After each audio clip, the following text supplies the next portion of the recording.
Hello, welcome to Claire's Food Haven, and it's another Mum's Mondays.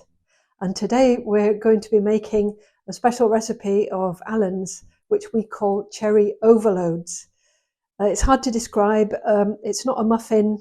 It's not a brownie. It's the end result is like a cross between a muffin and a brownie, but it's not a muffy. It's slightly squidgy in the middle.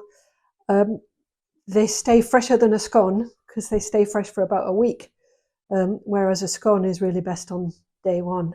So it's probably better to show you rather than try and describe the wonders of a cherry overload.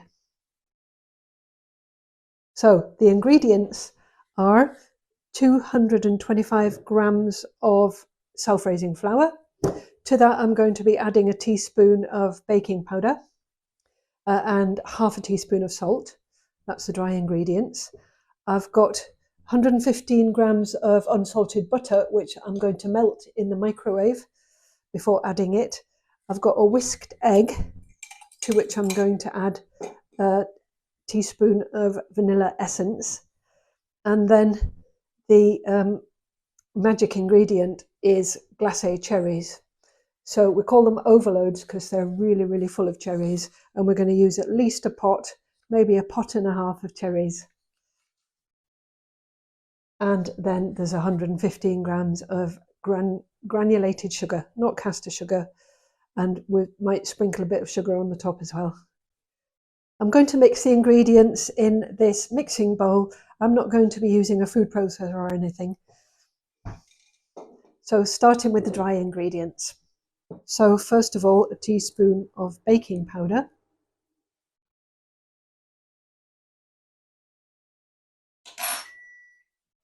We'll mix that in.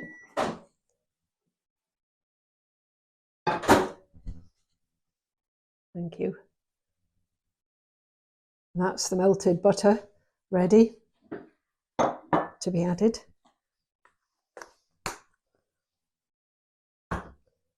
Half a teaspoon of salt.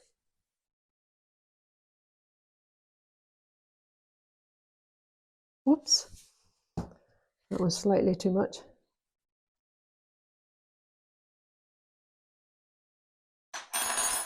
I think when you spill salt, you're supposed to put it over your shoulder, aren't you?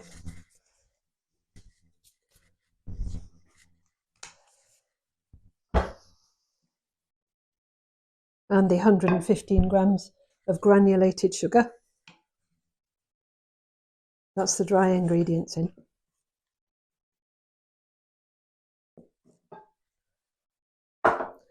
Now into the whisked egg, I'm going to put the vanilla essence.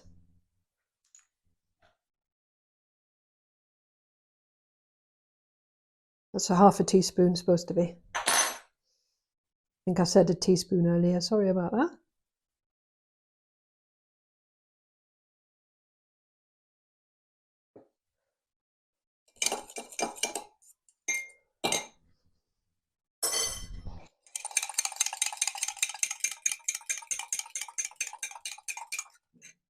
Lovely.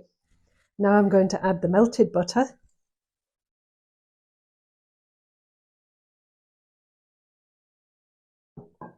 Give it a stir. And the whisked egg. And vanilla. Give it all a nice mix.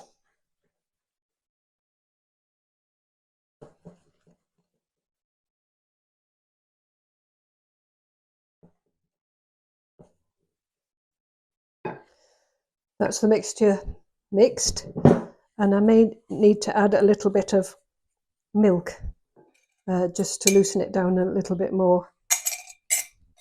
But first I'll chop the cherries.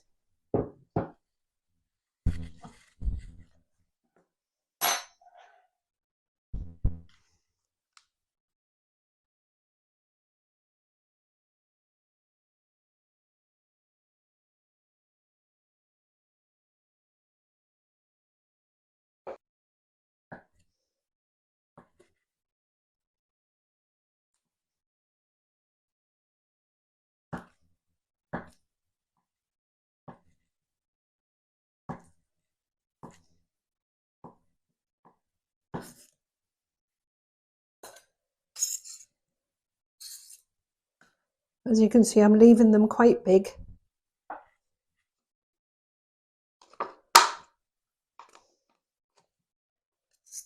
Some supermarkets sell half cherries already chopped. You can cut them a little bit finer than that, have a bit of variety, have some of them really big, have some of them a bit smaller. I'm going to put in a few more because they are cherry overloads. I won't be using this whole pot, so I'm not putting my fingers in here.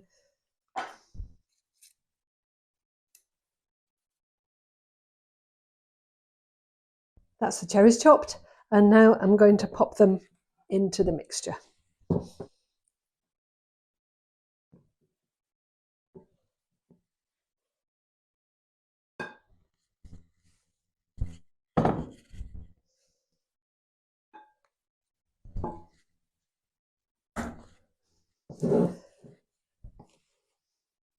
Now to mix them in as best we can.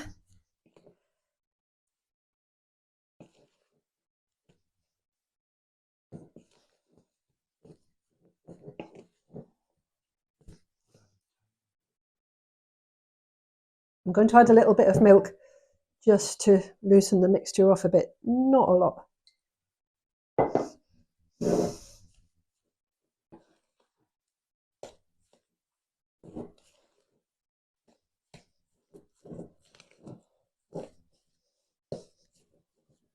There we are.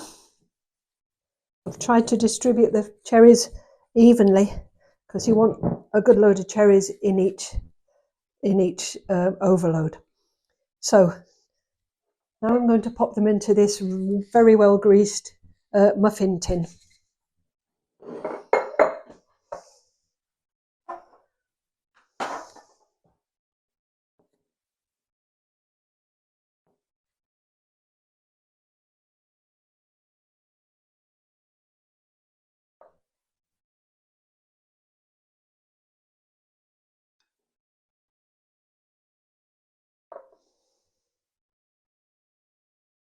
I'm just doing them roughly at first because I'll tweak it towards the end and try and get them evenly.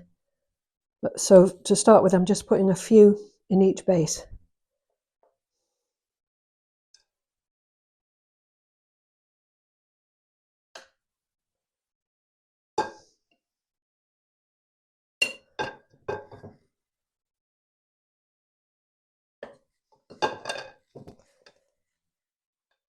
So that's the cherry overloads in the tin. I'm just going to get a little bit of granulated sugar to sprinkle over the top to give them a crunchy finish.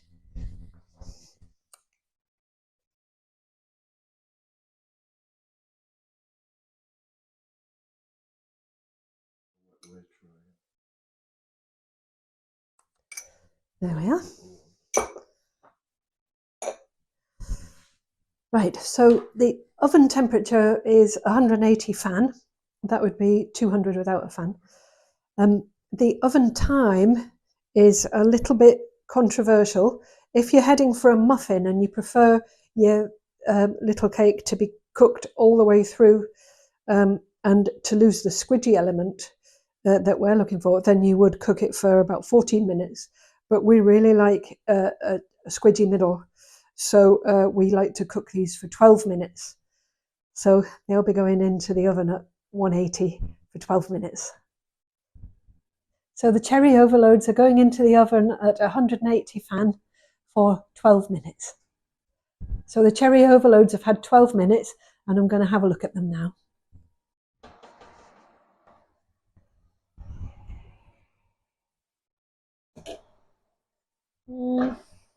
If they're not quite there, I'm going to turn them round and give them another 30 seconds.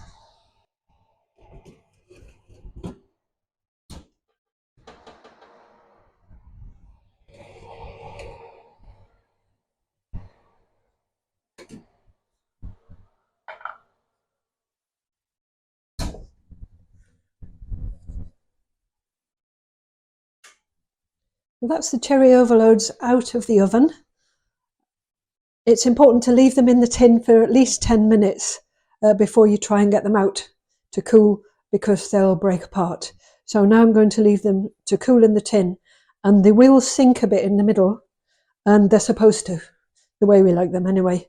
So don't worry if they sink at this point.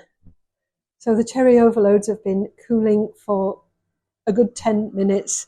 And as you can see, some of them have sunk slightly in the middle. We've got little craters here and there, and that's exactly what we want. So now I'm going to try gently to get them out of the tin and pop them on the cooling rack to finish cooling.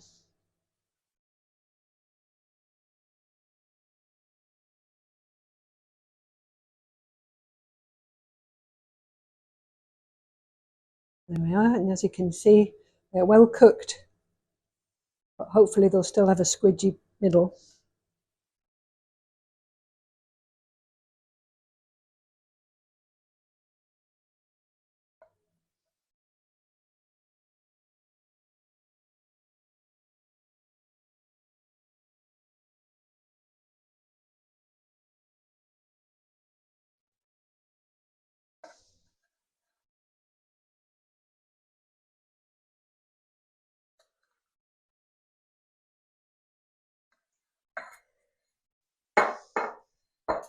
There we go. So I hope you agree that this is a really easy recipe. The cherry overloads are amazing. They're so easy to make. They store really well. They keep for at least a week, and they are really delicious. So I do hope you try them and enjoy them. Thank you for watching, and thank you for subscribing and liking.